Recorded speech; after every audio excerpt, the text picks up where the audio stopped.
up, dummies? Today we're about to react to some YouTubers who went missing. I made a video like this, I think it was like 2 weeks ago. It was really awesome to see all of these YouTubers that went missing.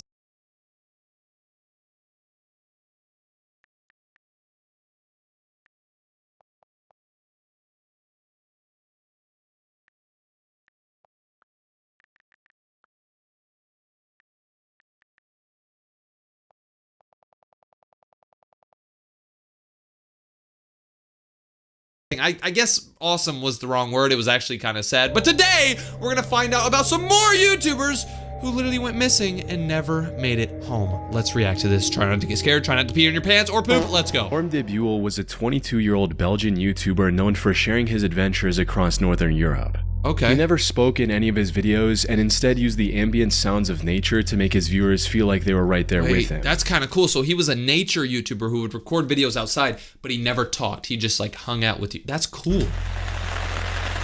So this is what one of his videos sounds like. And while he started uploading videos in August of 2024, he'd actually been solo camping ever since he was just 19 Water, by the way. At one point, he even biked over 3,700 miles or over 6,000 kilometers across Sweden all on his own. He did that all by himself. He had plenty of experience surviving in the wilderness alone. He's even cooking on a fire. Dude, this guy's a beast, bro. I want to be his friend. However, when nature turns unpredictable, even the most prepared adventurers find themselves struggling to survive. Oh, God. Tragically, that's exactly what happened with Storm on the night of October 29th, 2024. He was recording another video, this time traveling through the Jokkmokk region located in the Swedish Lapland, known for its beautiful snowy vistas and frequent aurora sightings. Now, Storm usually parked his car in a nearby town and then ventured into the wilderness on foot with his camping gear. These trips often lasted multiple days, sometimes even a whole week before he made it back. October 29th was the last day of one of these trips. He was making his way back and was only a day's walk away from his car. But it was quickly getting dark and continuing to walk would have been extremely dangerous. So Storm made the decision to set up his tent and sleep for the night. Oh God. A cold breeze was already sweeping through the region, prompting Storm to mound snow around his tent as a makeshift barrier before going to sleep. Unfortunately, nothing could have prepared him for the extreme weather he was about to encounter. Oh, no. Because just a few hours after setting his tent, the Jokkmokk region got hit by an intense blizzard with winds reaching up to 75 miles per hour or around 120 kilometers per hour. Snow quickly started piling up all around his tent as well. But worst of all, the temperature not only fell below freezing to 21 Fahrenheit or -6 Celsius, the strong wind made it feel as cold as 0 Fahrenheit or -18 Celsius. Maybe he realized the gravity of his situation at this point and wanted to contact his loved ones. Because at around midnight, his friend received a video of him showing his tent getting torn apart by the terrifyingly strong wind, with him stating, "Tonight it's going to get worse, Jesus Christ." He also called his grandmother right after and reassured her of his safety, stating, "It's snowing heavily here, but don't worry, I'll survive, you know." Then, at 2:36 a.m., the Swedish authorities received an SOS call from Storm.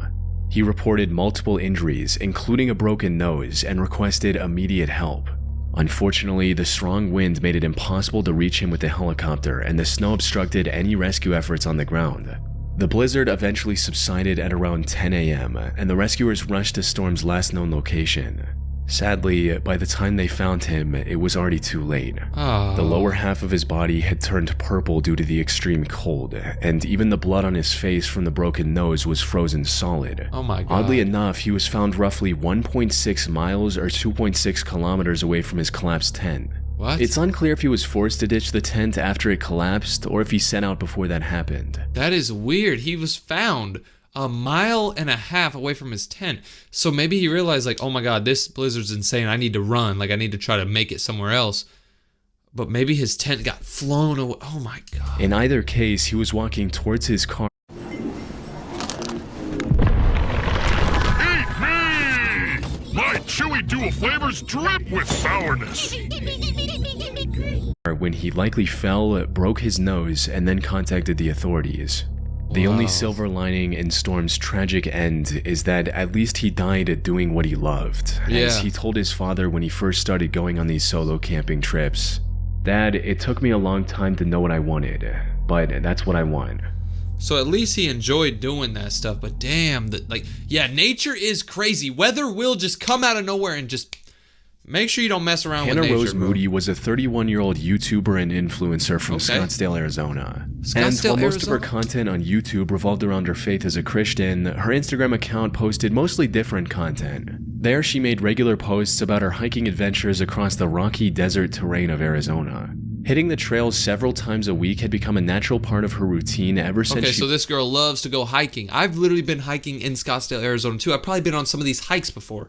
Moved to Arizona 6 months earlier. And May 21st was supposed to be no different. She got up early and quickly drove to the Gateway Trailhead located in the McDowell Sonoran Preserve. She parked her car and began the roughly 4.5 mile or 7 kilometer hike across the loop trail. It was a moderately challenging trail with a rocky path and noticeable elevation changes, but nothing Hannah hadn't tackled before.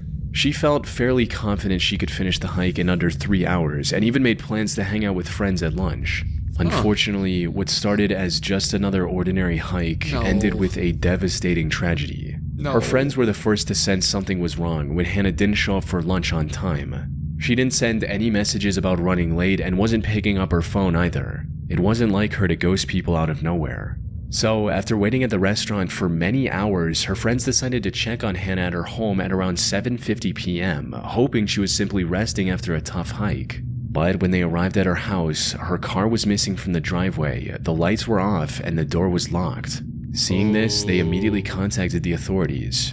They found her car still parked at the trailhead, and it wasn't long before the search party was looking for Hannah across the Gateway Loop Trail with helicopters, drones, and canines. The search was eventually called off at 11:30 p.m. due to the darkness, and resumed the next morning with even more people partaking in the search. This went on till about 12:05 p.m. when a helicopter pilot made the heartbreaking discovery Hannah's friends and family were dreading all night.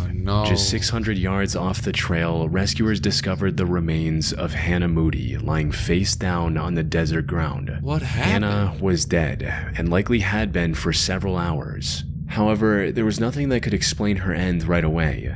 There were no signs of foul play, no intoxicating substances were found in her system, and she didn't even have any serious head injuries from a fall or stumble. So with that, the only explanation investigators were able to come up with was that Hannah lost her life due to extreme heat.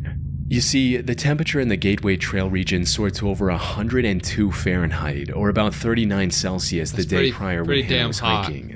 She likely suffered from a heat stroke and wandered off the designated path in confusion before collapsing and eventually passing away, leaving her YouTube and Instagram videos as an unintentional final goodbye to her loved ones. What the damn, see, nature does not mess around, bro. Back-to-back cases of people just dying outside. Finn Creaney was a 33-year-old survival expert from the Pitt County area in Scotland. What? Utilizing the skills he had, Finn operated a survival school in the area called Wildcat Bushcraft, teaching kids general wilderness survival skills as well as bushcraft, which, for those who don't know, includes things like foraging, hunting, and building shelter out of natural materials. The business was also accompanied by a YouTube channel of the same name, where Finn shared his knowledge and experience with the world for free.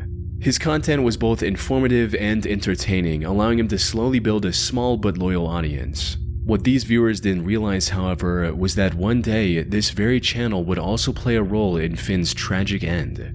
Things went south on the 25th of March 2022 when Finn was dropped off at the B873 road near Loch Naver in Sutherland. His goal was to head south and hike the 45-mile distance to the small village of Golspie. Hike 45 miles? Did that just say 16 hours? South and hike 16-hour walk? Of course you're gonna die. I mean, come on. 45-mile distance to the small village of Golspie and make a video about the bushcrafting skills he had used along the way. Now, his family knew the journey would take more than a day, so they weren't too concerned when he didn't reach his destination right away. But then 3 days passed, and there was no sign of Finn anywhere. Oh gosh. Even more concerning was the fact that he didn't make any contact throughout this time, with every call from his family going straight to voicemail. Yeah, so on day 3, Finn's father called the police and filed a missing person report, all while holding on to the hope that his son was simply lost, had broken his phone, or was just taking his time on the hike. Sadly, that couldn't have been further from the truth. In reality, Finn had somehow vanished from the area without a trace. And despite the police spending months searching the area surrounding Loch Naver, they couldn't find a single clue about his current whereabouts. They couldn't find Finn him? was even featured on a British unsolved mystery-style show about missing people called Vanished, but that also led nowhere. However, even after a year of fruitless searching, his father Mark didn't give up and kept looking for his son on his own. And after 19 months of following the same routine, he finally found the first real clue, Finn's backpack, partially hidden in the bushes along the bank of Loch Naver. While Mark never disclosed 19 months later? That's like 2 years! exactly what was inside, it gave him and the rest of Finn's family reason to believe that Finn had tried to take a shortcut across the loch and ended up drowning by accident. So, after searching for his body for a few more months, they made the tough decision to stop searching and accept the fact that Finn was truly gone. That said, many on the internet find it hard to believe that Finn actually tried to swim across the Naver and lost control in the process. Many asked why a professional survivalist would make such a rookie mistake, especially when he still had a multiple miles long journey ahead of him, even if he had somehow made it across the Loch Naver. This doubt has given rise to many alternative theories that attempt to explain his mysterious disappearance. These range from fairly out there speculations like Finn doing this to fake his own death and build a new life, to some truly chilling hypotheticals like Finn going into the loch on purpose to end it all. Unfortunately, there just isn't enough evidence to confirm or deny any of these theories. Been found? What exactly happened to Finn remains a mystery to this day. What? Somebody could have killed him. Andrew Cross was a 36-year-old outdoor YouTuber from Grand. My favorite thing about Shipt since I signed up for Target Circle 360? No price markups when I order same-day delivery from tons of local stores. Only a handful of alcohol retailers and items don't count. I won't lie, I've had too much fun being like, markups Junction, Colorado. Okay. His channel, Desert Drifter, featured content that could only be described as archaeology mixed with exploration. Okay. He visited and made videos about any place he found interesting, from thousands years old stone walls to abandoned German spy caves from World War II. That's Beyond cool. just being educational, his videos also boasted top-tier production quality, helping Andrew amass a massive audience in just 14 months on YouTube. 500,000 Most subs? importantly, his viewers loved his content and eagerly waited for the next upload. Dude, that's dangerous. But Look at that. then Andrew suddenly stopped posting after his upload in January 2025.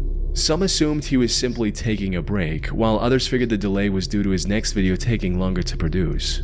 It wasn't until the 2nd of February that viewers received the truth from Andrew's wife, Evelyn, and it was far worse than any of his fans could have imagined.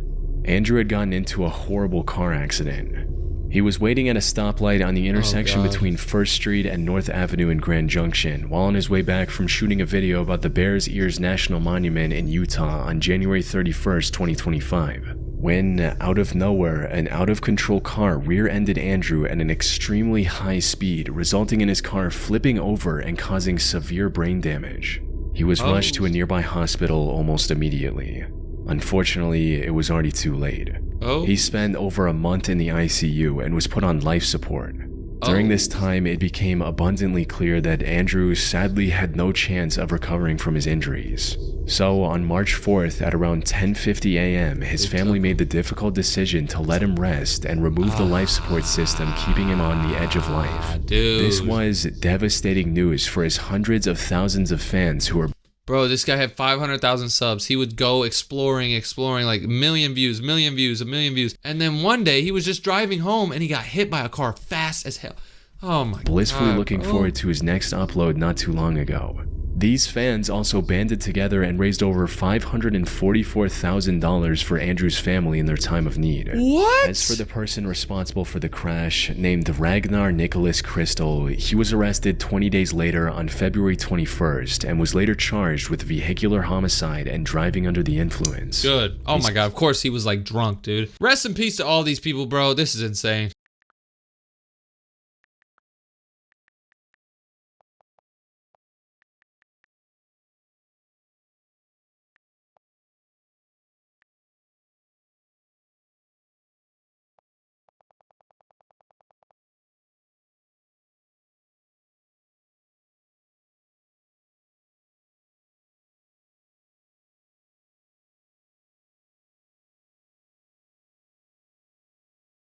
One day he was just driving home and he got hit by a car fast as hell.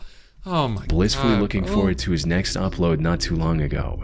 These fans also banded together and raised over $544,000 for Andrew's family in their time of need. What? As for the person responsible for the crash, named Ragnar Nicholas